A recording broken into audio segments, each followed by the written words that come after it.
everyone, welcome to the video. So today we're going to be changing our key battery in our Mazda Key. So this key battery takes a CR2025 and the only tool required is a small screwdriver.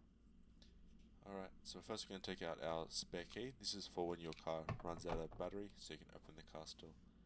So if you can see at the back there, it's got this little slit.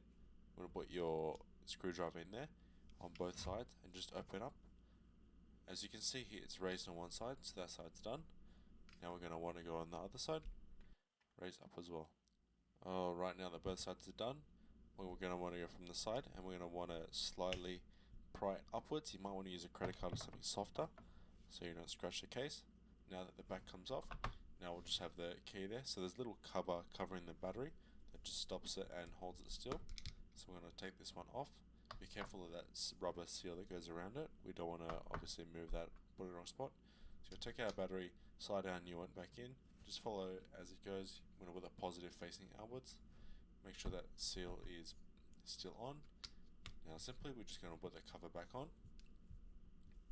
And we're going to get the backing of the case. Just going to line it up properly, make sure it lines up both sides. Clip it back on both sides. And that's it. Now we're just going to put our KP back in, and then we're going to try it on the car. Thanks so much for watching.